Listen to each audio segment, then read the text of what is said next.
नमस्कार, आप देख रहे हैं नित्य नवनीता और मैं गोविंद कुमार। अभी हम बाढ़ शहर में हैं, जहां सुधा डेयरी एक समय में बाढ़ के लोग जिसका दूध पीने से भी हिचकते थे, उसे बाढ़ शहर में लाने के लिए काफी जद्दोजहद करने वाले अभी हमारे साथ अरशद सर हैं। हम आज इनसे कुछ मसलों पर जानेंगे कि जो सुधा डेयरी का जो दूध बाढ़ में आया, उस समय यह मार्केटिंग हेड थे और इन्होंने मार्केटिंग में लोगों को विभिन्न प्रकार से कन्विंस किया और सुधा डेयरी का जो दूध है उसे बाढ़ में लाकर जो है लोगों तक पहुंचाने का कार्य किया। जो कि आज लोग हर जगह जो अपने घर में चाय बनाने से लेकर किसी भी तरह का कार्य हो, उसमें सुधा डेयरी का जो दूध है, दही है और विभिन्न प्रकार के उससे जो बनाई जाने वाली सामग्री है उसका प्रयोग करते हैं। नित्य नवनीता में आपका स्वागत है। आपका भी बहुत बहुत स्वागत है।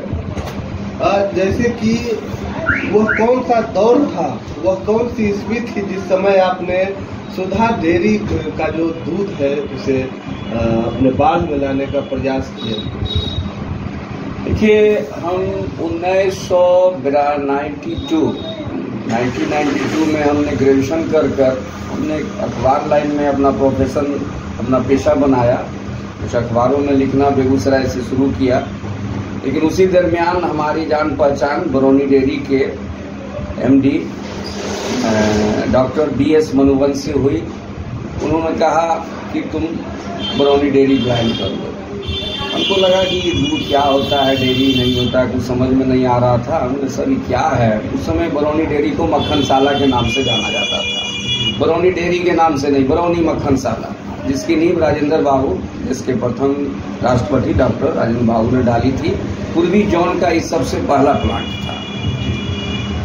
तो फिर हम बोले ठीक है सर। फिर एक बार उनसे फिर मुलाकात हुई, बोला तुम आ जाओ।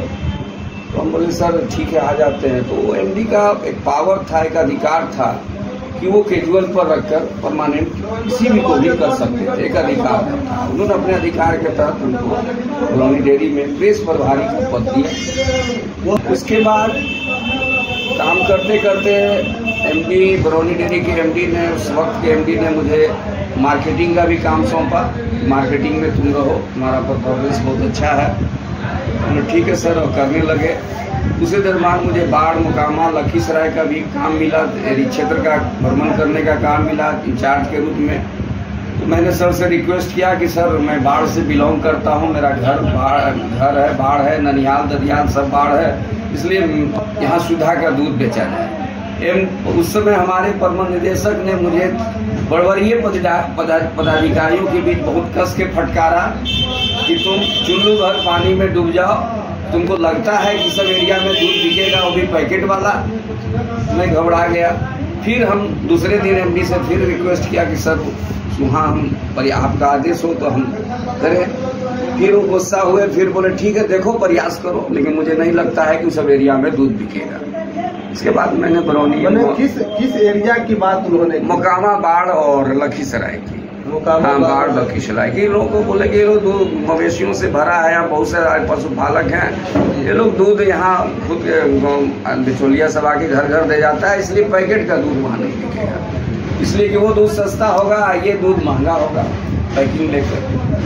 तो हमने प्रयास किया घूम घूम कर लोगों से बोला, लेकिन किसी ने भी बिजली, उस समय बिजली की बहुत समस्या थी। अगर एक बार लाइन कटता था तो एक हफ्ता के बाद लाइन आता था। ये बता रहे हैं 1996-97 की बात आप। लेकिन हमको औचक मोकामा सिवनार के एक हमारे अच्छे मित्र आरा मिल मालिक थे, छोटे सिंह करके, और इनका ओरिजिनल नाम उमाकांत सिंह थे। उनसे परिचय हो गया, मित्र भी थे, और फिर दोबारा मुलाकात है। उन्होंने कहा कि सर हमको डीलर बनाइएगा। मैंने एकदम आओ, और हमने डेयरी में गया, एमडी से मुलाकात कराई। एमडी बोले ठीक है, जो सिक्योरिटी मनी है, जो नियम है वो सब पालन करो। और तो तुरंत एक हफ्ता के अंदर उसे डीलरशिप का नियुक्ति पत्र दिया गया और भव्य रूप से बाढ़ में इसका उद्घाटन किया गया। तो आपने सबसे पहला जो है वो डीलरशिप छोटे सिंह को बनाया सर। उसके बाद हमने बाढ़ में भ्रमण कर बाढ़ बाजार में एक प्रमोद कुमार से मिला, उसने तुरंत हमारी बात को समझा और उसने रिटेलर दूध का विक्रेता बना। और एक सवेरा सिनेमा हॉल के पास राजेश टी कॉर्नर था, वो बेचारे हमारे कहने पर रिटेलर बन गए। और कुछ बाड़ बाजार में हमारे परिवार ने सुधा बेचने का, दूध बेचने का, रिटेलरशिप का कमान संभाला। और कई जगह मैं गया, सब बोला नहीं भैया लाइन नहीं रहता है, फ्रीज में कैसे रखेंगे, आपके यहाँ दूध, बचे हुए दूध का वापसी भी नहीं है और मात्र 4 आना कमीशन है इसमें, इससे कोई चाहेगा कि रोजगार चले या पेट पले, इसलिए लोगों ने इसको बिल्कुल रिजेक्ट कर दिया, नकार दिया। मुझे मायूसी मिली, फिर भी हमने। आप किस तरह उसको फेस किए? क्योंकि विभिन्न समस्याएं थी उस समय, बिजली की समस्या थी और लोगों में उस समय यह दूध जो है पैकेट वाला वो खाने का ऐसा दूध नहीं था, एकदम नहीं। कुछ पैकेट बंद दूध को लोग समझते थे कि जहर है, इसमें केमिकल मिला हुआ है। लेकिन फिर भी हम सोचा देखता हूँ, विजिबल बनाकर हमने डीलर से लॉन्च करवाया और भावोद्घाटन भी हुआ, दूध भी आया। लेकिन जितना दूध नहीं उतना डेयरी का ट्रांसपोर्टिंग कॉस्ट बैठ रहा था। बार बार प्रबंधन हमको चेतावनी दे रही थी कि भाई ऐसा दूध बंद करो, जहाँ दूध, जितना दूध नहीं बिक रहा उससे ज़्यादा ट्रांसपोर्टिंग कॉस्ट हो रहा है, डेयरी घाटे पर जा रही है, इसको बंद करो बंद करो। लेकिन फिर भी मैंने कड़ी मेहनत की, बाढ़ में कई जगह मैंने रिटेलर बनाया, मोकामा में बनाया, लखीसराय में बनाया और उसके बाद धीरे धीरे धीरे धीरे धीरे दूध बिकना चालू हुआ। और आज जो परिस्थिति है, और आप देख ही रहे हैं कि जनता के बीच आपने कैसे दूध को जो है वह एक पॉजिटिव प्रयास किया था। यहाँ कई बार तो ऐसा भी मुझे मायूसी मिली कि मैं खड़ा हूँ रिटेल पॉइंट पर, बहुत सारे ग्राहक कर रहे हैं, गाली देते हुए अभद्र शब्द का प्रयोग करते रहते हैं कि ये सब दूध नहीं लेना है, इसमें जहर है, केमिकल है। तो हमने प्रबंधन से मिलकर एक डेयरी विजिट प्रोग्राम बनाया कंज्यूमर्स का, बहुत सारे लोगों को वहाँ ले गए डेयरी कॉस्ट पर। उस समय टाटा 407 चलता था, वहाँ डेयरी भ्रमण कराया गया। उसके बाद एमडी ने एक मीटिंग रखी लोगों के बीच में और पूछा कि भाई अब आपको कैसा लगा दूध, ये दूध या प्रोडक्ट्स, उसके जो भी उत्पाद है, जैसे उस समय पेड़ा था, कालाकंद था, घी था, पनीर था, ये सब था, रसगुल्ला था, गुलाब जामुन था। उन्होंने कहा कि इससे अच्छा दूध और कोई हो ही नहीं सकता है। उसके बाद धीरे धीरे अच्छा इम्पैक्ट पड़ा, बाड़ बाजार में बहुत अच्छा दूध बिकने लगा। और तो लगता है कि आप जब यहाँ बहुत अच्छा दूध बिकने लगा, उसके बाद फिर आपका क्या रहा? तो कितने दिनों तक सुधा डेयरी में रहे? उसके बाद फिर मुझे पूर्णिया तबादला कर दिया गया कि वहाँ पूर्णिया कोसी जोन को अच्छा करो। फिर वहाँ गए, वहाँ भी ठीक ही रहा, मिला जुला के अच्छा मार्केटिंग। सुधा दूध का ज़्यादातर दूध कोसी क्षेत्र में ही बिक्री है, वहाँ सुधा का बहुत डिमांड है और वहाँ भी खूब अच्छा किए। लेकिन मुझे मन नहीं लगा, उसके बाद फिर मुझे लखीसराय भेजा गया। उसके बाद मैंने सुधा को छोड़ दिया। फिर मुझे कुछ लगा कि मैं कुछ व्यवसाय करूं और मेरा कैजुअल बेसिस पर वहाँ था और उस आधार पर मेरी नियमित परमानेंट हो नहीं रहा था। इस वजह से भी मैं क्षुब्ध था कि मैं इतनी मेहनत क्यों करूं जब मुझे सिला नहीं मिल रहा है। तो इसलिए हमने छोड़कर फिर हमने नीलकमल फर्नीचर्स का बेगूसराय जिला का एजेंसी लिया। फिर उसके बाद धीरे धीरे फिर मुझे गंगा डेयरी के एमडी अखिलेश सिंह से मुलाकात हुई। उन्होंने मुझे अपने यहाँ ऑफर कर दिया कि तुम मेरे डेयरी में आओ, और उसने भी मोकामा, बाढ़, पटना का मुझे इंचार्ज बनाया। लेकिन उनके दूध की क्वालिटी अच्छी नहीं थी, उसे भी मैं धीरे धीरे छोड़ दिया। यही मेरा। आप जो इस तरह के विवाद में फंसे हुए हैं, उसके बाद भी आप ऐसे में अगर आपकी जगह कोई और व्यक्ति होता तो वह बाढ़ छोड़कर या कहीं और चला गया होता, लेकिन आप हमेशा बाढ़ में ही टिके हुए हैं और कोचिंग के माध्यम से या लगातार आप लोगों की नजरों में बने हुए हैं। तो क्या लग रहा है, ये हिम्मत आप कहाँ से लाते हैं? 1991 में हमारे बरौनी के बहुत ही प्रतिष्ठित पत्रकार स्वर्गीय कामता प्रसाद सिंह के मैं शिष्य रह चुका हूँ। वो कई उस समय Akashvani, times of India, Hindustan times, PTI वगैरह से जुड़े हुए थे और उनका मैं उनके न्यूज़ को मैं फेयर करता था। उन्होंने कहा था कि जब मेरा हैंडराइटिंग खराब है, इसको तुम लिख दो, और मैं लिखता था, जिससे मुझे बहुत ही लिखने पढ़ने का शौक जगा। आकाशवाणी में जिले की चिट्ठी होती थी, वो भी रफ करते थे, मैं उसको फेयर कर देता था। उससे भी मुझे बहुत सीखने का मौका मिला। उन्हीं के साथ मैं मोकामा दियारा के बगल में ही बरौनी का 552 दियारा के नाम से विख्यात है। तो उन्होंने कहा कि चलो बेटा जरा सा अब हम चाहते हैं कि थोड़ा अपना खेत उत है और हम देख लेते हैं कितना खेत है क्या है। माने वो आगे के लिए उन्होंने अपना योजना बनाया कि चलो दियारा घूमते हैं। उस समय दियारा क्षेत्रों में अपहरण का दौर बहुत जारी था और लोग को अपहरण करके उसे दियारों में रखा जाता था। ये आप किस जो है साल का दौर? ये 1991 की बात कर रहे हैं। उस समय अपहरण का उद्योग के रूप में माने धंधा बहुत जबरदस्त रूप से फैल चुका था। तो मुझे भी जिज्ञासा हो कि दियारा क्या होता है देखे, तो इसी में गए। वहीं से लौटने के क्रम में मोकामा दियारा से मेरा और हमारे गुरुदेव कामता प्रसाद सिंह का अपहरण कर दिया गया। उस समय पठान सिंह के नाम से वो अपहरणकर्ता बहुत मशहूर था, कई लोगों का अपहरण कर चुका था। और वो अभी बहुत ही नाम नहीं लेना चाहता हूँ, जो आज बड़े मसीहा बने हुए हैं, उन लोगों का वो शिष्य था, उनका काम करता था। और मैं उसके चंगुल में फंस गया था। उसका डिमांड 1991 में, उस जमाने में 1 लाख 2 लाख का बहुत महत्व था, बहुत लगता था 1 करोड़ के 2 लाख का उसने डिमांड किया था। और उनके पास सिक्सर का लाइसेंस पिस्टल था जो था, इसका भी डिमांड हुआ। और मुझे रात भर नाव पर रखा गया और ये कहा गया कि इस लड़कों को मार देंगे, तुम 2 लाख रुपया बचो।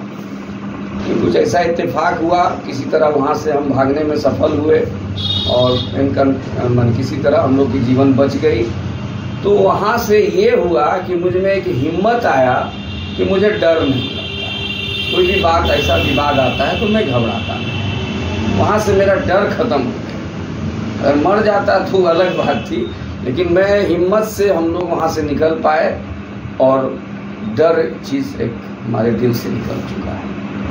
कुछ दिनों से विवाद में रह रहे हैं, या हम उसको विवाद न कहें तो परेशानियों का आपको सामना करना बहुत ज्यादा। क्या ऐसी परेशानी रह रही है कि क्या क्या कारण है उसमें? बस यही समझ लीजिए कि मैं तो भगवान से मौत की कामना कर रहा था, लेकिन मुझे भगवान ने हिम्मत दिया है। मैं अभी ठीक हूँ, कोचिंग चला रहा हूँ, स्टेशनरी सप्लाई का भी छोटा मोटा काम कर रहा हूँ सुधा डेयरी में। कुछ ऐसा आ गया था कि कुछ लोगों का मैंने कुछ चाहा कि समाज सेवा के तहत कुछ लोगों को मैं रोजगार उपलब्ध करा दूं। उस रोजगार तो सही था, नियमता तो सही था, लेकिन उसमें देर होने से, विलम्ब होने से मुझे लोगों का बहुत आक्रोश का सामना करना पड़ा, बेइज्जती का सामना करना पड़ा। हालांकि इसमें लोगों का ही गलती था। मैंने उससे नहीं बोला था कि मैं रोजगार दूंगा, मैं रोजगार का रास्ता दिखाऊंगा। उसने ही मेरे पास आके कहा कि भैया आपकी अच्छी पकड़ है। मैंने कोशिश किया, उसमें कुछ विलम्ब होने से लोगों में धैर्य नहीं रहा और लोगों ने मुझे काफ़ी बेइज्जती की, और इसके लिए मैं बहुत शर्मिंदा हूँ, बहुत तड़प रहा हूँ। वह जो सिचुएशन क्रिएट हुआ, जिसे हम कह सकते हैं कि वह किस कारण से हुआ। जैसे सबसे बड़ी चीज है इसमें कि उस समय आप जो है, जिस समय ये सारी कार्य हुआ था, क्या उस समय आप सुधा डेयरी में कार्यरत? उस समय जिस समय ये विवाद हो, उस समय हम सुधा डेयरी में स्टेशनरी सप्लाई का काम शुरू किया था। बहुत छोटे पैमाने पर मैं स्टेशनरी, फाइल, रजिस्टर, पैड, कलम, पेन, ये सब का टेंडर होता था। टेंडर कंप्लीट करने पर मुझे आदेश आता था, तब सप्लाई। आपने जो मतलब आपको जो कैजुअल वहाँ पे ड्यूटी मिली, जी, आपने उसको छोड़ दिया, और उसके बाद आपने स्टेशनरी सप्लाई का काम किस साल शुरू किया? मुझे लगता है 2010 से मैं स्टार्ट किया था, फिर बीच में छोड़ के फिर इधर 6 साल 7 साल से 8 साल से कंटिन्यू कर रहा हूँ। तो उसी समय जो यह विवाद जो है इसी समय विवाद में हम आ गए। कुछ मेरी कुछ गलती थी, मेरी कुछ ऑफिसर्स की, और इस तरह में मैं क्या बोलूं, बोलना इलीगल होगा। तो अभी जो है आप इन चीज़ों से हटकर फिर आप आगे जो बिजनेस में अभी आए हैं? जी, मैं हिम्मत हारने वाला नहीं हूं, और उन लोगों को भी मैं बोल देता हूं, अगर मेरे खिलाफ, मेरे विरुद्ध अगर वो कुछ सोच रहे हैं तो उनसे मेरा अनुरोध है, वो सोचे नहीं।